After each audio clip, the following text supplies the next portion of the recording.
जय श्री राधा रानी सरकार की, जय श्री कृष्ण भगवान की, जय श्रीमद् भागवत महापुराण की, जय सदगुरुदेव श्री बंसी वाले महाराज की।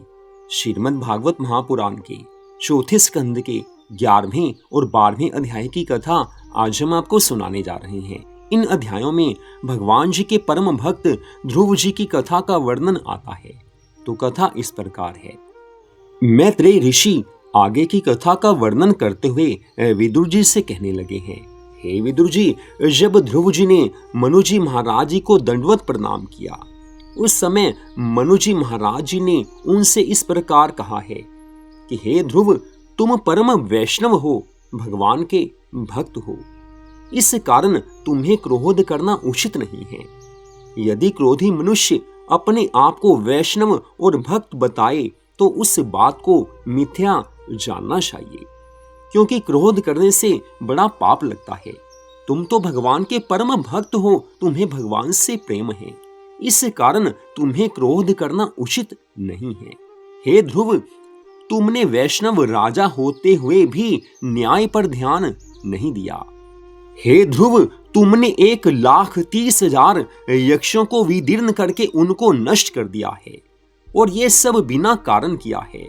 ये तुमने उचित कार्य नहीं किया है, क्योंकि राजा यदि न्याय पर ध्यान नहीं देता तो उससे महान पाप लगता है। उत्तम को तो इसी तरह मरना था, क्योंकि उसके भाग्य में ऐसे ही मृत्यु लिखी थी, लेकिन तुमने क्रोध करके अनेकों यक्षों को मार डाला है। ये सब पाप कर्म तुमने किया है। मनु जी महाराज जी के ऐसे वचन सुनकर ध्रुव जी आज बहुत लज्जित हुए हैं। युद्ध समाप्त करके मनु जी महाराज जी से विनती करके कहने लगे हैं, हे महाराज, ये सच में मुझसे बड़ा भारी अपराध हुआ है। ये सुनकर मनु जी महाराज जी ने कहा है, हे ध्रुव, अब तुम चिंता त्याग दो, क्योंकि इन लोगों के भाग्य में इसी तरह मरना और दुख भोगना लिखा है। क्योंकि जो भी होता है ईश्वर की इच्छा से होता है, लेकिन तुमने क्रोध किया था, उसका परिणाम किसी के लिए अच्छा नहीं निकला। और इधर ध्रुव जी महाराज जी को जब मनु जी महाराज सब समझा रहे थे, ठीक उसी समय उधर देवऋषि नारद जी ने कुबेर के पास जाकर कहा कि हे कुबेर, तुम्हारे सेवकों ने ध्रुव के भाई को व्यर्थ ही मारा था, इसलिए तुम अपने सेवकों का अपराध उनसे क्षमा करवाओ। नारद जी के इन वचनों को सुनकर कुबेर जी ने ध्रुव जी के पास जाकर विनय करते हुए कहा है कि हे राजन, हमारे सेवकों से ये बड़ा भारी अपराध हुआ है, जो उन्होंने आपके भाई उत्तम को मारा है। अतः आप उस अपराध के बदले हमें जो चाहें 100 दंड दे दीजिए, लेकिन उनके इस अपराध को आप क्षमा कर दीजिए। आज कुबेर के ऐसे विनम्र वचन सुनकर ध्रुव जी महाराज कहने लगे हैं, हे धनाधिपते, आप देवता हैं, इसलिए आप मुझे ऐसा आशीर्वाद दीजिए जिससे मुझे फिर कभी क्रोध ना आने पावे, और भगवान नारायण के श्री चरणों में सदैव मेरा मन लगा रहे। मेरे भाई उत्तम के भाग्य में तो इसी तरह मरना लिखा था, उसमें किसी का कोई दोष नहीं है। ध्रुव जी के ऐसे वचन सुनकर कुबेर ने उनको मनोइच्छित वरदान देते हुए आपस में संधि कर ली। तत्पश्चात मनु जी महाराज और देवऋषि नारद जी अपने अपने स्थान पर चले गए हैं, और इधर कुबेर जी महाराज और ध्रुव जी भी अपने अपने स्थानों को चले गए हैं।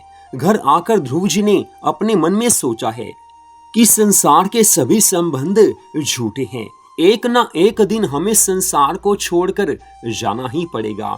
इस माया को यहीं रहना है, हमें ठाकुर जी के धाम में जाना है। मनुष्य कुछ साथ लेकर नहीं आता है, कुछ साथ लेकर नहीं जाता है। अब मुझे अपने मन को प्रभु चरणों में लगा देना चाहिए। संसारिक संबंध, राज्य, धन, स्त्री, पुत्र आदि सब स्वप्न के समान झूठे हैं। मुझे अब इससे अलग रहना है। मुझे संसारिक वस्तुओं का त्याग करना है। राज्य पद पर आरूढ़ होने से मनुष्य में काम, क्रोध, लोभ, मोह आदि अवगुण समय समय पर स्वभाव में अवश्य ही आ ही जाते हैं। इन सब से मोह त्याग कर केवल श्री हरि स्मरण करना ही सर्वोत्तम है। भगवान की भक्ति से बढ़कर कुछ नहीं हो सकता है। आज ऐसा विचार करके ध्रुव जी महाराज जी ने अपने पुत्र उत्कल का, जो उनकी इला नाम की स्त्री से पैदा हुआ था, राज सिंहासन पर अभिषेक करके उसे बैठाया है और स्वयं अपनी रानी सहित बद्री नारायण में पहुंचकर श्री नारायण भगवान की तपस्या और स्मरण में आज वो लीन हुए हैं। मैत्रेय ऋषि आगे की कथा का वर्णन करते हुए कहने लगे हैं, हे विदुर जी, ध्रुव जी के शरीर त्यागने के समय भगवान के पार्षदों ने एक सुंदर विमान उनके पास ले जाकर कहा कि हे ध्रुव जी, प्रभु ने आपके लिए ये विमान भेजा है, अतः आप इस पर बैठकर ध्रुव लोक को चलिए। भगवान के पार्षदों के ऐसे प्रेम भरे वचन सुनकर ध्रुव जी ने सोचा है कि जिन छोटी माता के कारण मैं इस पदवी को प्राप्त कर सका हूँ, वह तो मेरे गुरु के समान है, परंतु मुझे कठोर वचन कहने के कारण वह अवश्य ही नरक का दुख उठाएगी। इससे अकेले ध्रुव लोक में जाने से मेरा धर्म जाता रहेगा। उस समय ध्रुव जी के मन का सब हाल जानकर पार्षदों ने पूछा है कि हे ध्रुव जी, आपको क्या चिंता सता रही है? अपनी चिंता का कारण कहिए, हम आपकी चिंता को अवश्य दूर करेंगे। ध्रुव जी महाराज कहने लगे हैं कि जिस माता के तानों के कारण मैंने यह परम पद प्राप्त किया, मैं उन्हें भी मुक्ति पद प्राप्त करवाना चाहता हूँ। मेरे मन में यही चिंता है कि उन्हें अपने कर्म के फल स्वरूप कहीं नरक में ना जाना पड़े। इस कारण मेरे हृदय में अपार चिंता हो रही है। ध्रुव जी महाराज भगवान के भक्त हैं, अतः अपनी माता के बारे में सोचते हैं। मनुष्य मात्र को अपने परिवार के सब सदस्यों के भले बुरे के बारे में अवश्य सोचना चाहिए। परिवार का भला जिसमें हो, परिवार की सेवा जिसमें हो, वो कार्य अवश्य करने चाहिए। जो मनुष्य परिवार में प्रेम से रहता है, ठाकुर जी उस पर प्रसन्न हो जाते हैं। परिवार का कोई सदस्य अगर किसी कारण से हमें कुछ कड़वे वचन बोल भी दे तो उसे सहन कर लेना चाहिए। कड़वे वचन हमें नहीं बोलने हैं, हमें तो भगवान की भक्ति करनी है। जो अपने परिवार से प्रेम करता है वो परिवार के भले के लिए हर आवश्यक कार्य करता है। हम भगवान की भक्ति करें, परिवार के सदस्यों को भी भगवान की भक्ति में लगाएं। इसे कहते हैं कि भगवान का भक्त है ये। भगवान का भक्त सबके भले के लिए कार्य करता है, तो परिवार के सदस्यों के बारे में तो सोचना ही चाहिए, जैसा कि ध्रुव जी महाराज जी ने किया था। ध्रुव जी महाराज जी की सौतेली माता ने उनका अपमान किया, कड़वे वचन कहे, फल स्वरूप वो वन में जाकर प्रभु को प्राप्त कर सके। आज वही ध्रुव जी महाराज जब उनको ध्रुव लोक की प्राप्ति हो रही है, विचार करते हैं कि मेरी सौतेली माता अवश्य ही नरक में जाएगी, मुझे उसे नरक में नहीं जाने देना है।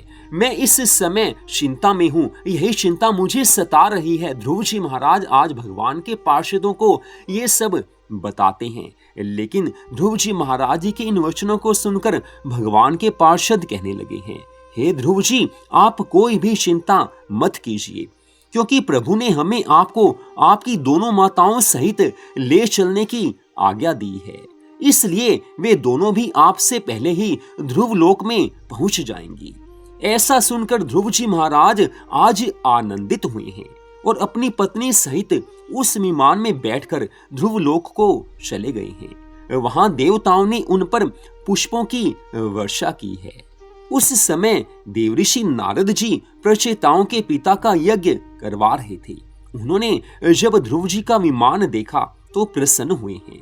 यज्ञ करवाने के बाद उन्होंने ध्रुव जी से कहा है कि हे ध्रुव, तेरी सब अभिलाषाएं पूरी हो गई। नारद जी के इस वचन को सुनकर ध्रुव जी महाराज उनके चरणों में पड़ गए हैं, हाथ जोड़कर कहने लगे हैं, हे देवऋषि नारद जी, आपकी कृपा से ही मुझे ये सब कुछ प्राप्त हुआ है। आप कृपा ना करते तो ना जाने मेरा क्या होता। देवऋषि नारद जी कहने लगे हैं, हे ध्रुव, प्रभु ने जैसी दया तुम पर की है वैसा अविचल पद किसी को प्राप्त नहीं हो सकता। जैसी दया भगवान ने आप पर की है वैसी दया भगवान सब पर नहीं करते हैं। आपको ध्रुव लोक की प्राप्ति हुई है, यह प्रभु की अनंत कृपा है। इतनी कथा सुनाने के पश्चात श्री सुखदेव जी महाराज राजा परीक्षित से कहने लगे हैं, हे राजा परीक्षित, ध्रुव जी महाराज जी तो ध्रुव लोक में चले गए, उन पर भगवान ने अनंत कृपा की है, वैसी कृपा सबको नहीं मिलती है। ध्रुव जी महाराज के पुत्र उत्कल ने बहुत समय तक सातों द्वीपों का शासन करके अपनी सारी प्रजा को प्रसन्न रखा। तदुपरांत वे भी ऐसा सोचकर कि संसार के सब सुख मिथ्या हैं, इनमें आनंद नहीं है, आनंद तो एकमात्र भगवान की भक्ति से ही मिलता है। जो भगवान की भक्ति में लग जाता है उसे सर्वोत्तम आनंद मिलता है। आज ये सब सोचकर वो मन में विचार करने लगे हैं कि जिस प्रकार मेरे पिता ध्रुव जी महाराज सांसारिक माया मोह को त्याग कर श्री हरि की शरण में जाकर धन्य हो गए थे, उसी तरह यदि मैं भी इस संसार से विरक्त होकर श्री हरि भगवान का ध्यान करूं तो बहुत उत्तम बात होगी। ऐसा विचार करने के बाद वो सोचने लगे कि घर से पूछने पर तो परिवार वाले विरक्त होकर घर त्यागने नहीं देंगे। वो कभी नहीं चाहेंगे कि मैं घर त्याग कर वन में चला जाऊं।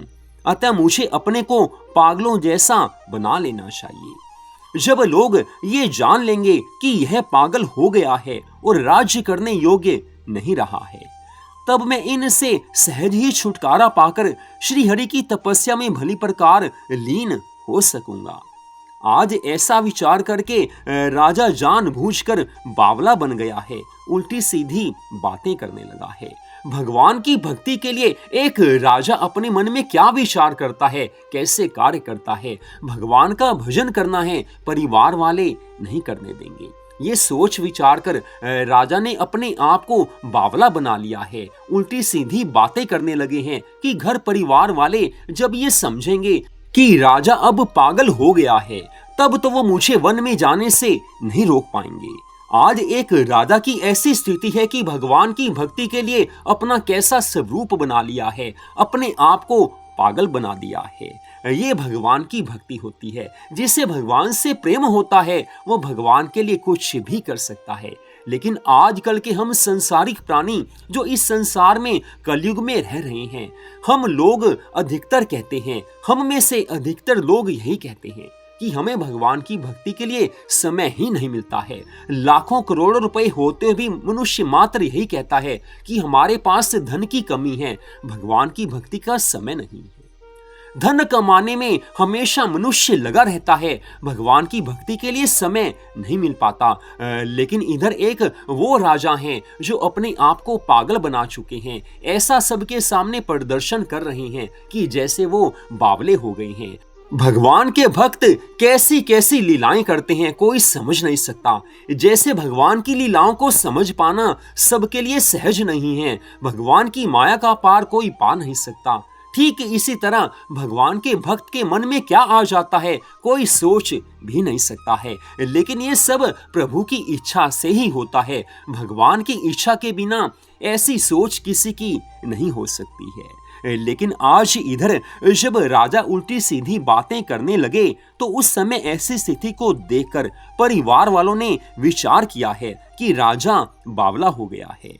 तब सबकी सलाह लेकर राजा उत्कल के छोटे भाई वत्सर को, जो ध्रुव की दूसरी स्त्री से पैदा हुआ था, उसे राज सिंहासन पर बैठा दिया है। उत्कल पागलों की तरह घर में रहा आया। घर में रहते रहते जब उत्कल को ऐसा लगा कि अब वत्सर ने राज्य का सारा कार्य अच्छे से संभाल लिया है, उस समय घर और राज्य का सब कार्य सुचारू रूप से चलता देखकर उत्कल ने वन में जाकर श्री हरि भगवान की तपस्या आरंभ की है, भगवान का ध्यान करने लगे हैं। समय आने पर अपने शरीर को त्याग दिया है, भगवान के धाम को प्राप्त किया है। जिनका मन प्रभु चरणों में लग जाता है उन्हें भगवान अवश्य ही अपने धाम में स्थान दे देते हैं, अर्थात उन्हें मोक्ष की प्राप्ति हो जाती है। तो यहीं पर आज की इस परम सुंदर कथा का विश्राम होता है। अगले भाग में आप इससे आगे की कथा को सुन पाएंगे। जय श्री राधा रानी सरकार की, जय श्री कृष्ण भगवान की, जय श्रीमद् भागवत महापुराण की, जय सद्गुरुदेव श्री बंसी वाले महाराज की।